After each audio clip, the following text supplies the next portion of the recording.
بعض مسائل ایسے ہیں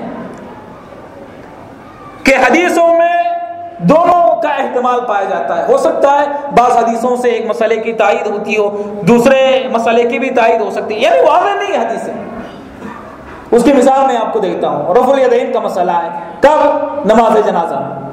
رفع الیدین کا مسئلہ ہے عیدین کی نماز میں. عیدین کی نماز میں رفع الیدین کا مسئلہ یا نماز جنازہ میں رفع الیدین کا مسئلہ, حدیثیں دونوں طرح کی محتمل ہیں. صحابی سے وارد ہے لیکن نبی علیہ السلام سے کوئی حدیث صریح ہم کو نہیں ملتی. اگر کوئی رفع الیدین کرتا ہے تب بھی انکار نہیں کریں گے, کوئی نہیں کرتا ہے انکار نہیں کریں گے. کیوں؟ محتمل ہے. اور اسی طریقے سے رکوع کے بعد ہاتھ باندھنے کا مسئلہ ہے. رکوع کے بعد بعض ہاتھ باندھتے ہیں, بعض چھوڑ دیتے ہیں. شیخ ابن باز رحمہ اللہ ہاتھ باندھنے کے قائل تھے, شیخ البانی رحمہ اللہ ہاتھ چھوڑنے کے قائل تھے.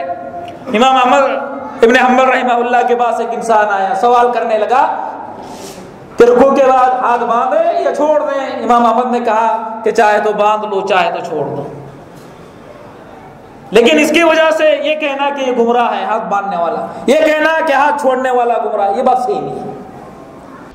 کچھ ہمارے لوگ جب اختلافات میں اتباع دلیل کی بات کرتے ہیں تو جو کم علم کم فہم لوگ ہیں مصلحت راجحہ کو نہیں سمجھتے, تو وہ یہاں تک پہنچ جاتے ہیں کہ ایک شخص جو دوسرا اتباع دلیل ہی کا قائل ہے, ان دلائل میں, ان مسائل میں جہاں بحث و گفتگو کا اختلاف کا امکان ہے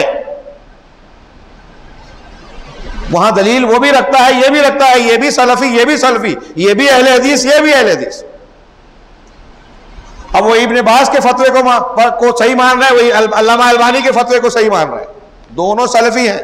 اس ایک مسئلے کے اختلاف کے باوجود پوری دنیا مانتی ہے کہ علامہ ناصر الدین البانی رحمہ اللہ اور شیخ ابن باز رحمہ اللہ دونوں سلفی المسلک اور سلفی المنہج ہیں.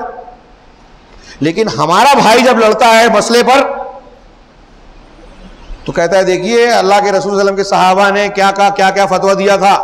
تو یہاں بھی وہ تکفیر کے دروازے کھول دیتا ہے, فتوے لگا دیتا ہے, جھگڑا کر لیتا ہے, مسجد سے الگ ہو جاتا ہے, وقار اور رنا کا مسئلہ بنا لیتا ہے, منوانے پر تل جاتا ہے, گروہ بندی اور تحزب کا راستہ اختیار کر لیتا ہے. یہ آج ہم اس کو جھیل رہے ہیں. اختلافات میں اعتدال اور کتاب و سنت کو ہم نے سمجھا ہی نہیں ہے.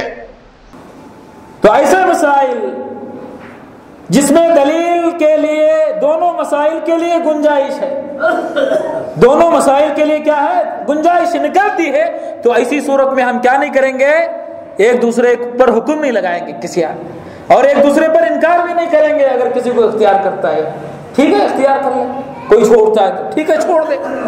لیکن یہاں یہ بات یاد رکھیں کہ جماعت جس شہر میں وہ رہتا ہے, جس بستی میں وہ بس رہا ہے, اس کی مخالفت نہ کرے. کیوں؟ حدیثیں محتمل ہیں. اجتماعیت کا نبی علیہ السلام نے حکم دیا. اجتماعیت ایک ضروری چیز ہے. اگر اجتماعیت کے لیے آپ ایک سنت کو بھی چھوڑنا چاہیں سنت چھوڑ دیں, لیکن اجتماعیت کو برقرار رکھیں. اس کی مثال میں دوں گا نبی علیہ السلام کی اس حدیث سے. اللہ کے نبی علیہ السلام کعبے کو توڑ کر ابراہیم علیہ السلام کی جو بنیادیں ہیں اس پر بنانا چاہتے تھے, یعنی حتیم کا جو حصہ ہے وہ بھی داخل تھا کعبے میں, لیکن مال جب حلال مال کی کمی ہو گئی تو کعبے کے اس حصے کو کم کر کے آگے لے کر کعبہ بنایا گیا. نبی علیہ السلام چاہتے تھے کہ ابراہیم علیہ السلام کے قواعد پر کعبے کی تعمیر کرے, لیکن آپ نے ایسے نہیں کیا. کیوں؟ اس کی جو وجہ بیان کی کہ یہ لوگ نئے نئے مسلمان کہیں بدعت نہ جائیں, کہیں متنفر نہ ہو جائیں, اس لیے آپ نے کعبے کی تعمیر ترک کر دی, چھوڑ دی. ذرا سوچیے آپ, کعبے کی تعمیر چھوڑ دی آپ نے, کیوں؟ کہیں اسلام سے متنفر نہ ہو جائیں, بدعت نہ جائیں. اور آج ہم منہج کا نام لے کر, سلفیت کا نام لے کر جو حکم لگا رہے ہیں لوگوں پہ, اس کی شرعی دلیل کیا ہے؟ کہ لوگ اہل حدیث سے نفرت نہیں کریں گے, بدعت نہیں جائیں گے, یہ منہج ترک نہیں کریں گے. جس کو بھی دیکھیں لڑائی جھگڑا کرتا ہے تو لوگ پہلے ان کی زبان پر جو الفاظ نکلتے ہیں شاید اہل حدیث ہوگا. کیوں لڑتا ہے؟ لڑنا جھگڑنا یہ ہمارا کام بن گیا. کہاں صحابہ کا منہج ہے؟ کہ یہ منہج صحابہ کا تھا کہ آپس میں لڑتے راستوں میں, مسجدوں میں؟ ارے جس چیز کے لیے لڑ رہے ہیں اس کو اللہ کے لیے چھوڑ دو, اللہ اس سے بہتر چیز عطا کرے گا. اللہ کے لیے کوئی چیز چھوڑ دیتا ہے کسی چیز کو, کتنا سمجھایا جائے, کہتے ہیں میں حق پر ہوں, میں فلاں ہوں, میں فلاں, میں نے بنایا. کس کے لیے آپ نے بنایا؟ اللہ کے لیے بنایا یا اپنی ذات کے لیے آپ نے بنایا؟ اگر اپنی ذات کے لیے بنایا تو لڑو, لیکن اللہ کے لیے بنایا تو پیچھے ہٹ جاؤ. آپ کی محنت اللہ کے پاس ضائع تو نہیں جائے گی, آپ کی محنت بیکار تو نہیں جائے گی. عثمان بن عفان رضی اللہ تعالیٰ خلیفہ تھے. منا میں 2 رکعت پڑھنا سنت ہے, 4 رکعت پڑھائے. کس نے؟ عثمان بن عفان رضی اللہ تعالیٰ. عبداللہ بن مسعود نے انکار کیا. عبداللہ بن مسعود رضی اللہ تعالیٰ نے کیا کیا؟ انکار کیا کہ یہ سنت کے خلاف ہے, 2 رکعت پڑھنا چاہیے تمہیں, 4 رکعت سنت کے خلاف ہے. لیکن جب پڑھانے لگے عثمان بن عفان رضی اللہ تعالیٰ آ کر پیچھے کھڑے ہو گئے, 4 رکعت نماز پڑھ لی. ان کے شاگردوں نے دیکھا کہ یہ تو انکار کر رہے تھے, لیکن پڑھنے لگے عثمان بن عفان تو ان کے پیچھے کھڑے ہو کر نماز پڑھ رہے ہیں. تو عثمان بن عبداللہ بن مسعود سے سوال کیا تو انہوں نے کیا جواب دیا؟ کہا الخلاف شر. میرے بھائی اختلاف بہت بری چیز ہے, اختلاف بہت بری چیز ہے. میں اجتماعیت کو برقرار رکھنا چاہتا ہوں, اجتماعیت کو باقی رکھنا چاہتا ہوں.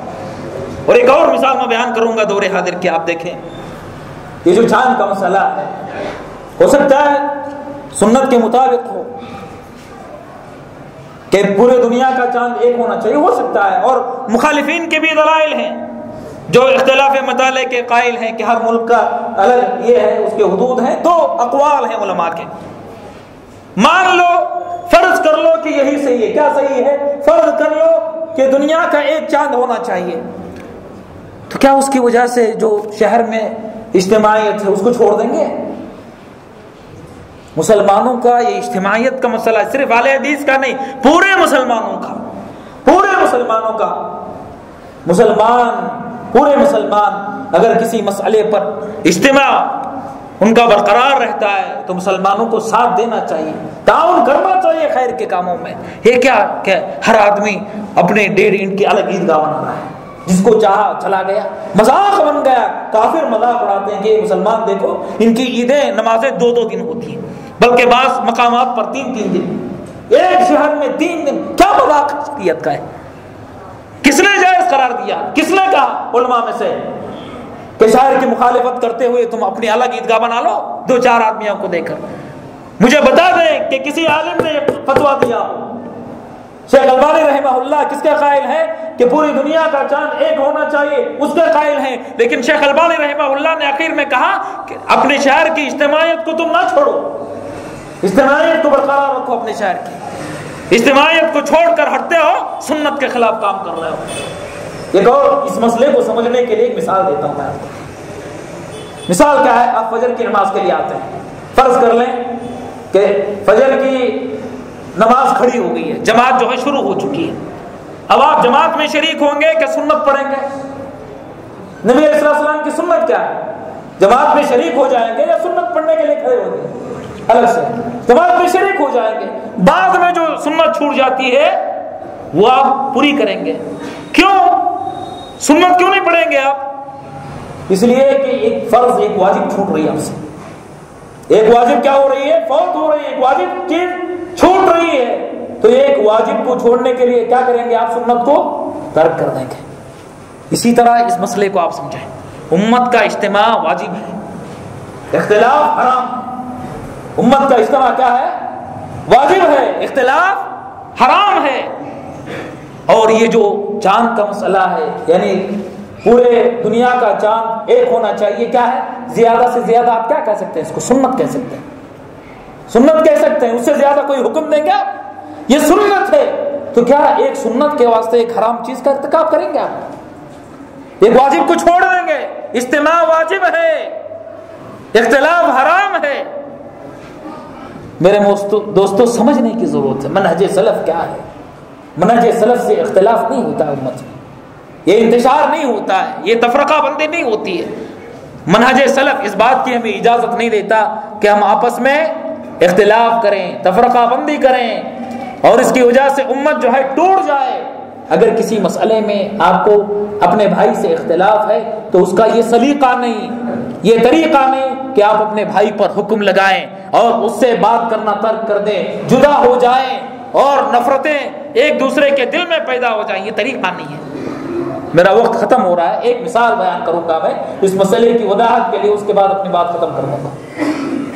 امام شافعی رحمہ اللہ بڑے عقل مند انسان تھے، عالم تھے، مناظر تھے، محدث تھے، طبیب تھے، فقیہ تھے،